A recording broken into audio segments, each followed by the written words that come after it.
ఇవి బియ్య పిండితో చేసిన చెక్కలు. వీటిని చెక్కలు అంటారన్నమాట. ఇవి బియ్య పిండితో చేస్తాము.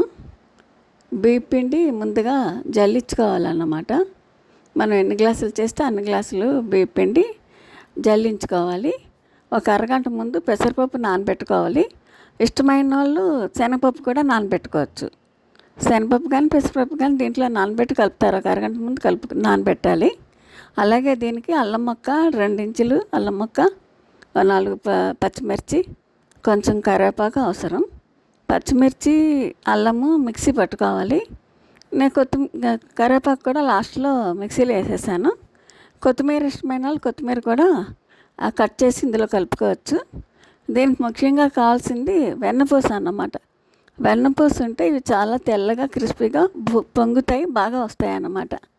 బియ్య పిండి అలా జల్లించేసుకుని అల్లం పేస్టు, పచ్చిమిర్చి, కొద్దిగా కరివేపాకు నేను మిక్సీ పట్టా, అవి పెసరపప్పు నానబెట్టుకున్నాం కదా అది వేసేసుకోవాలి. తర్వాత 2 గరిటెలు వెన్నపూస వేసి బాగా కలపాలన్నమాట. మొత్తం అంతా పిండికి అంటేగా అదంతా కలిపేగా. సాల్ట్ 1½ స్పూన్ వేసాను. 2 గ్లాసులు బియ్య పిండికి సాల్ట్ కూడా వేసి వెన్నపూస వేసి బాగా కలిపాక అప్పుడు గోరువెచ్చని నీళ్ళు పోసి కలిపాను. గోరువెచ్చని నీళ్ళు పోసి అంటే మరీ ఎక్కువ పిసికేసి కలిపేయకూడదు. కాస్త మామూలుగా కలుపుకుంటే బాగా నొక్కేయకుండా ఈ ఉండలు బాగా వస్తాయి అన్నమాట. నేను అలా వెన్నపూస అన్నీ వేసి పిండి మొత్తం కలిపాక అప్పుడు వేడి నీళ్ళు పోసి గోరువెచ్చని నీళ్ళు పోసి కలుపుకున్నాను.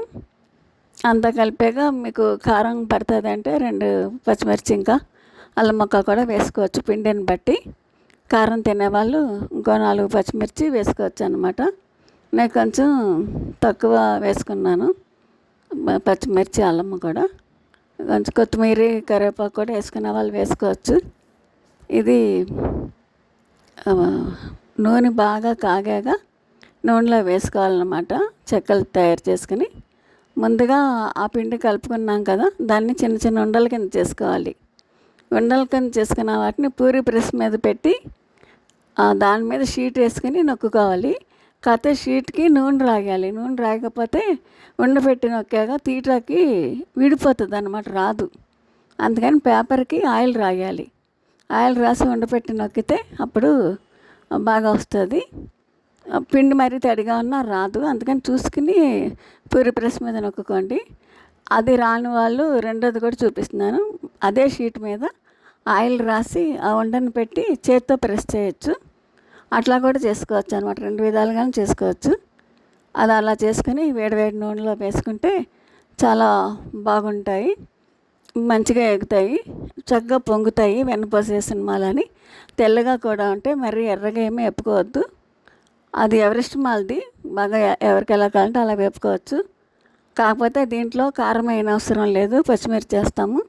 అట్లాగే దీనికి మనం కొత్తిమీర అవి కావాల్సిన వాళ్ళు వేసుకోవచ్చు తప్ప ఇంక వేడి నూనె ఏం కాసిపోయిన అవసరం లేదు. వెన్నపూస వేస్తే, వెన్నపూస వేయకపోతే వేడి నూనె కాసిపోసుకోవాలి. ఇవి సాయంత్రం పూట స్నాక్లా తింటే చాలా బాగుంటాయి. పిల్లలు స్కూల్ నుంచి వచ్చిన ట్రిప్స్కి వెళ్ళినా అట్లా కూడా పట్టుకెళ్ళొచ్చు, తినొచ్చు. క్రిస్పీగా చాలా బాగా వచ్చినాయి. బియ్య పిండితో చెక్కలు చాలా బాగున్నాయి అన్నమాట.